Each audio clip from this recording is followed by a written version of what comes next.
What's up, everybody? This is the Laser Beam of Truth, and today we're going to take a look at a paper which is actually part of the Agenda 21 policies and protocols, arguments for appending a population reduction program. This page or this document can be found if you do a quick Google search for Agenda 21 500 million. It's one of the top searches. It is a PDF document entitled WP0607, and this is the third time I've downloaded it because I lose it on my computer. Anyways,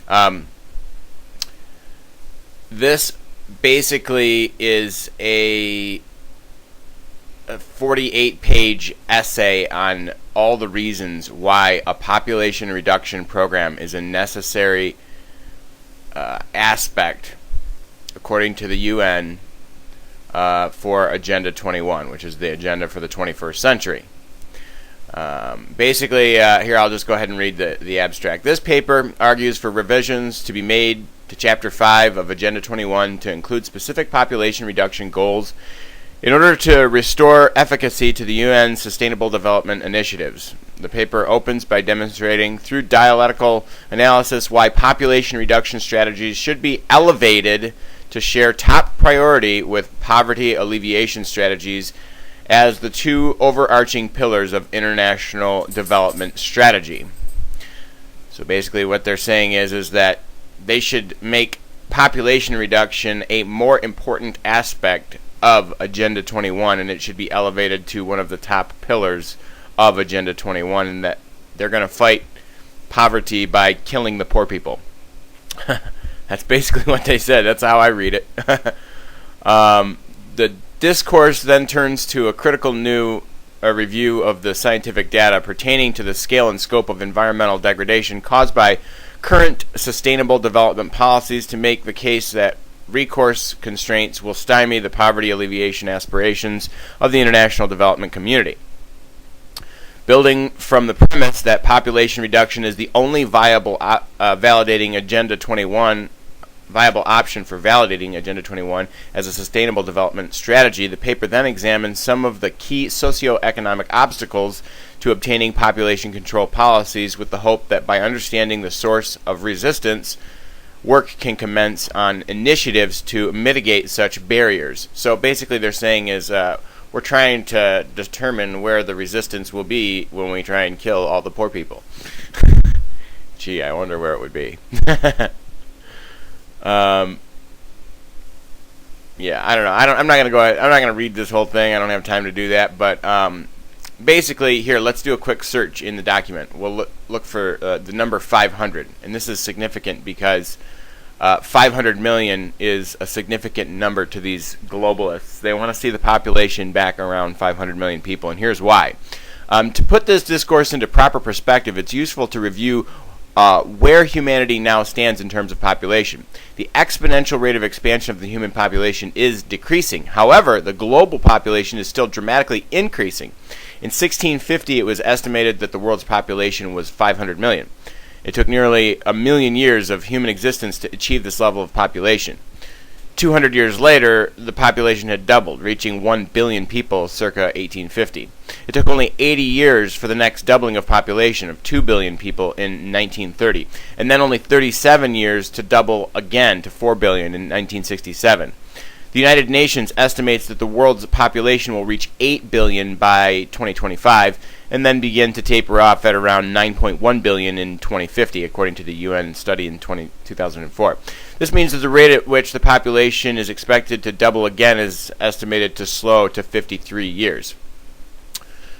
So they're using this 500 million as a very important perspective as a measure. They think that that's a good number for us to be at. And obviously I think the bigger factor here, this has nothing to do with the Earth's carrying capacity. The Earth's carrying capacity is, in my opinion, nearly infinite if we use proper management techniques to, sustainably manage our resources. There's no reason why we can't have a lot more people on Earth. I don't see any reason why. The big reason is that the folks with all the wealth don't want to share at the top, and that's the way I look at it. Anyways, This is real, folks. This is very real.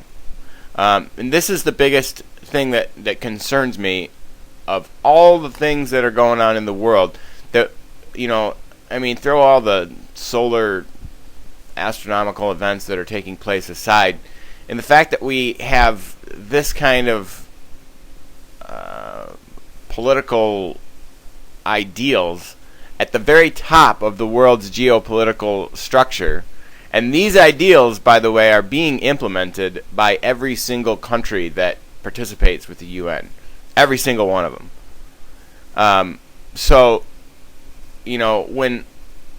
When you see stories like, there may be a big, huge solar storm coming, or maybe some massive, traumatic global event may be taking place, but yet mainstream media is not reporting on it, there's a reason for that. And that reason is 14 out of 15 people are not intended to survive in the future.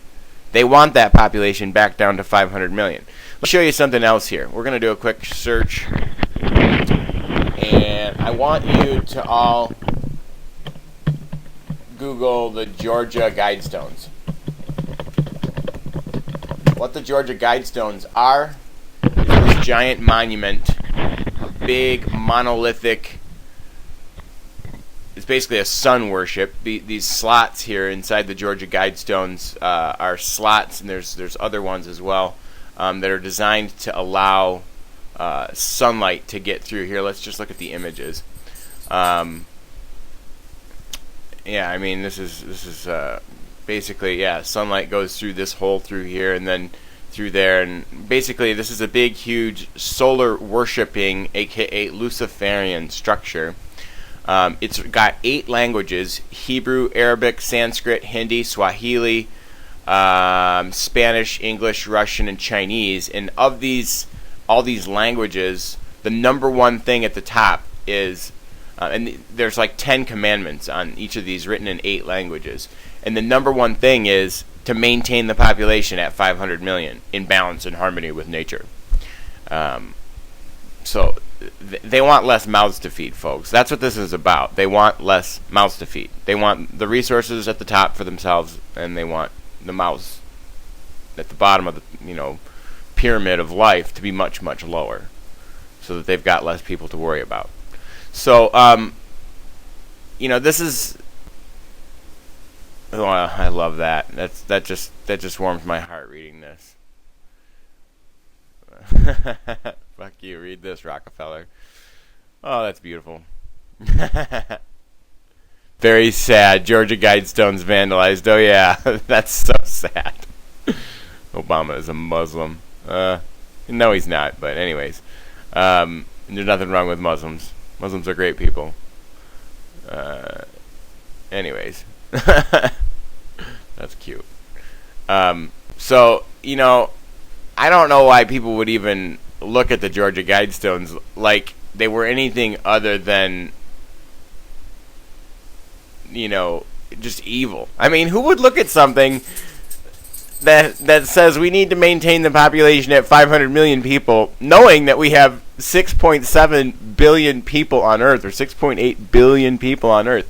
Who would look at that and not just feel outraged? I mean, I have a hard time kind of coming to terms with that. If you're a self-hating human being, if you abide by or believe that we need to maintain a population of 500 million people. And let me ask you this. If you truly believe that the Earth's carrying capacity is 500 million people, are you willing to put a bullet in your own brain pan to alleviate you from this Earth? Because I'm not. I don't want to die. But somewhere, somehow, approximately 14 out of 15 people have to meet their maker in order for this concept of we human beings being too many for Earth's resources to fly. For the Georgia Guidestones to fly, 93% of all human beings on Earth have to die. So, and again, this is supported in Agenda 21. This is their stated goal. This is not shit I'm making up, folks. This is real. So, yeah, I just kind of wanted to point this out. Just kind of wanted to get your take on it. This is not the full Agenda 21 book. This is just